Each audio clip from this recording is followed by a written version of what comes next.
Assalamualaikum warahmatullahi wabarakatuh. Selamat datang kembali di channel YouTube Islamic Syahada. Bagaimana kabar Anda hari ini? Kami berdoa agar Anda selalu sehat dan jangan lupa untuk selalu ingat Allah Subhanahu wa Ta'ala. Dahulu dikenal sebagai Girish KS Udupa, Muhammad Ishaq adalah seorang pria yang berasal dari India. Dengan latar belakang kepercayaan Hindu, ia menjalani perjalanan spiritual yang mendalam yang akhirnya membawanya kepada Islam. Muhammad Ishaq lahir dan dibesarkan dalam keluarga pendeta Brahmana Hindu kelas atas di Udupi, Karnataka, India. Sebuah kota yang terkenal dengan kuil-kuilnya. Pembelajaran kitab suci Hindu Muhammad Ishaq dimulai pada usia dini melalui seorang guru, di mana Muhammad Ishaq melihat banyak kontradiksi dan mulai bertanya-tanya, tetapi tidak bisa mendapatkan jawaban yang memuaskan atau arti dari kitab suci. Awal seperti itu, di awal kehidupan, membuat Muhammad Ishaq mencari kebenaran tentang agama yang benar. Karena pertanyaan Muhammad Ishaq yang terus-menerus, orang tua Muhammad Ishaq juga atas saran dari kepala agama setempat, memindahkan Muhammad Ishaq ke ashram untuk belajar dan menjadi pendeta Hindu. Setelah bergabung dengan ashram, keraguan dan pertanyaan Muhammad Ishaq meningkat yang tidak dapat dijawab oleh guru Muhammad Ishaq. Muhammad Ishaq disarankan untuk membaca buku dari perpustakaan untuk mengetahui jawabannya, dan karenanya Muhammad Ishaq mendapat kesempatan untuk membaca banyak kitab suci Hindu. Tanpa kepuasan dalam hidup dan tidak bisa mendapatkan jawaban yang tepat atas keraguan yang muncul dalam pikiran, Muhammad Ishaq meninggalkan ashram dan mulai belajar tentang Jainisme dan kemudian Buddhisme, tetapi tak satu pun dari mereka memiliki jawaban atas pertanyaan Muhammad Ishaq. Muhammad Ishaq meninggalkan mereka, mulai mencari dan belajar tentang agama Romawi, Yunani, Mesir, dan Yudaisme. Ketika Muhammad Ishaq mempelajari Yudaisme, Muhammad Ishaq tidak dapat menemukan perbedaan mendasar antara orang Yahudi dan Brahmana.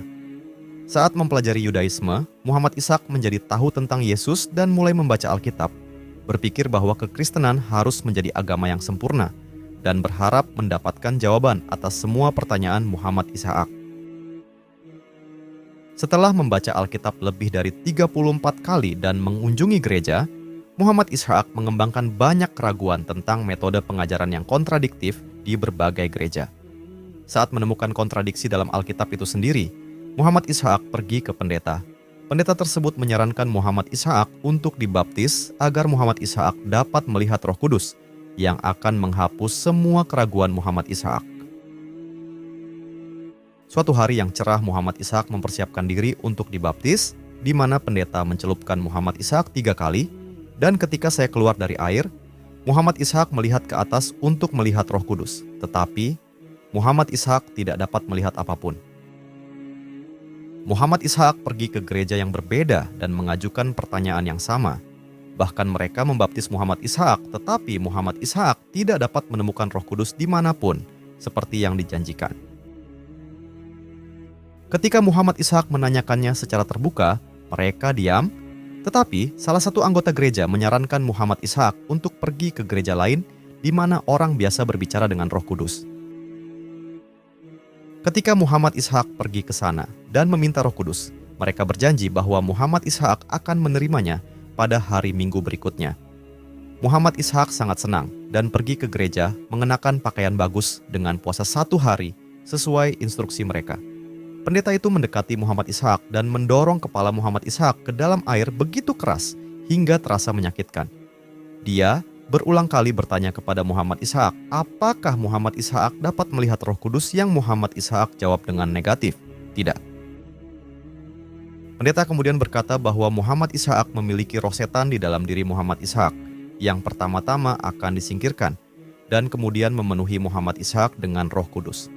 Takut akan rasa sakit lebih lanjut, Muhammad Ishaq berpura-pura bertindak seolah-olah Muhammad Ishaq telah melihat Roh Kudus untuk melarikan diri, tetapi dia dan orang-orang percaya kemudian berkata bahwa mereka melihat Roh Kudus dalam diri Muhammad Ishaq.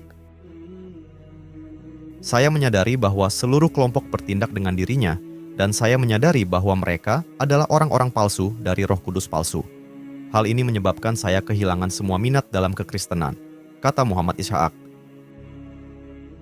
Muhammad Ishaq terus menikmati hidupnya sampai suatu hari ketika dalam perjalanan dengan bus ke kantor, Muhammad Ishaq melihat sebuah papan dengan pesan, "Untuk mushaf Al-Quran gratis, silakan hubungi."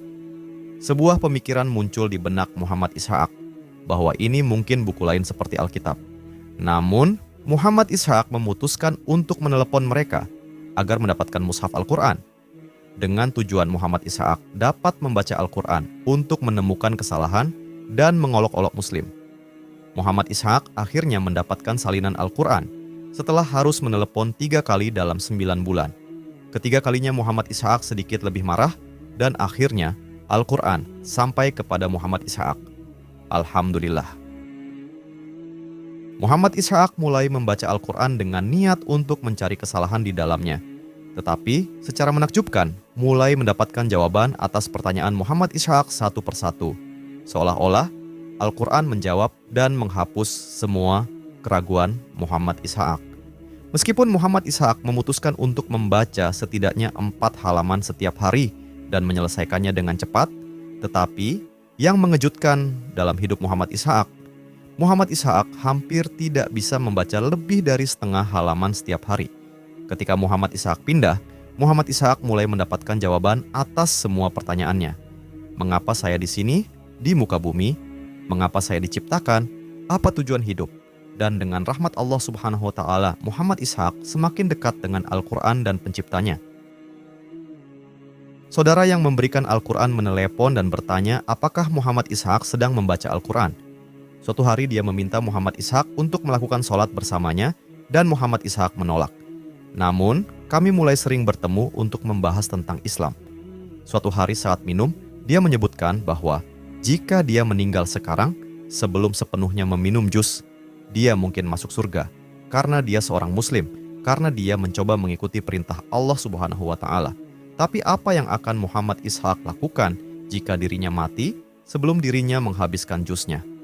Karena tidak ada jaminan rentang hidup untuk siapapun. Muhammad Ishaq terkejut untuk beberapa saat dan tidak bisa minum jus dan merasa seolah-olah dirinya akan mati setiap saat. Muhammad Ishaq pulang ke rumah dengan tulus berdoa kepada Allah Subhanahu wa Ta'ala untuk pertama kalinya dalam hidup Muhammad Ishaq, bahwa jika dirinya mati hari ini, ampuni dosa-dosa saya, dan kemudian dirinya tidur. Ketika Muhammad Ishaq bangun di pagi hari, dirinya merasa segar dan memutuskan untuk tidak membuang waktu lagi menelepon saudara itu dan memberitahu dia bahwa dirinya menerima Islam. Dengan diskusi pada malam sebelumnya, Allah membuka hati Muhammad Ishaq untuk kebenaran. Muhammad Ishaq pikir proses menerima Islam akan menjadi upacara besar, seperti dalam agama Hindu. Saudara itu memanggil Muhammad Ishaq ke tengah dan di depan 2 orang, meminta Muhammad Ishaq untuk mengatakan dalam bahasa Arab dan Inggris kalimat syahadat, La ilaha illallahu Muhammadur Rasulullah. Saya bersaksi bahwa tidak ada Tuhan selain Allah dan bahwa Nabi Muhammad adalah utusannya. Muhammad Ishaq bersumpah demi Allah bahwa ketika dirinya mengucapkan syahadat, Muhammad Ishaq merasakan sensasi yang luar biasa. Seolah-olah beban fisik yang besar baru saja diangkat dari dadanya. Muhammad Ishaq terengah-engah, seolah-olah dirinya bernapas untuk pertama kalinya dalam hidupnya. Alhamdulillah, dengan masuk Islam, perjalanan Muhammad Ishaq untuk menemukan agama yang benar berakhir dengan kesenangan, kebahagiaan, dan kepuasan yang luar biasa. Muhammad Ishaq ingin menyampaikan pesan yang rendah hati kepada semua orang yang mencari Tuhan yang benar dan iman. Hanya ketika Anda mengambil rasa sakit belajar tentang semua agama, Anda akan mengetahui keindahan Islam. Pesannya, keesaan Tuhan yang Maha Esa dalam kemurniannya dan cara hidup yang diajarkan dan dipraktikkan oleh Nabi Muhammad, semoga damai dan berkah Allah besertanya, sebagai Islam, adalah satu-satunya cara hidup yang bisa membuat Anda senang dengan Anda keberadaannya sebagai manusia. Hidup adalah kesia-siaan total tanpa Islam sebagai cara hidup. Alhamdulillah, Allah telah memberi Muhammad Ishaq kehidupan baru, lembaran yang bersih dan kesempatan untuk masuk surga. Dan Muhammad Ishaq berdoa agar dirinya menjalani sisa hidupnya didedikasikan untuk menyebarkan pesan Islam dan mati sebagai seorang Muslim. Sekedar untuk informasi, pada tahun 2024, perkembangan Islam di India menunjukkan beberapa dinamika penting. Populasi Muslim di India diperkirakan mencapai lebih dari 200 juta, menjadikannya komunitas Muslim terbesar kedua di dunia setelah Indonesia. Islam terus memainkan peran signifikan dalam budaya dan masyarakat India, meskipun komunitas Muslim menghadapi tantangan yang cukup besar.